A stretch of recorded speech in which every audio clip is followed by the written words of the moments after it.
መካነ ኢየሱስ የሚባል ካምፕ ውስጥ ነው የምንገኘው። እዚህ ያለ ተፈናቃይ ግን 1432 ላይ ነው ያለው።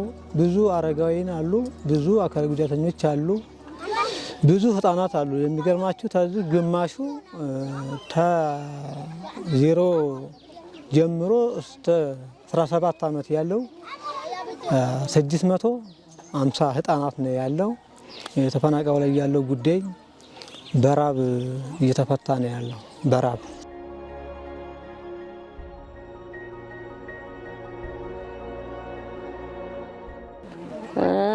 ደሞም የሽንት ቤትም ችግር አለብን።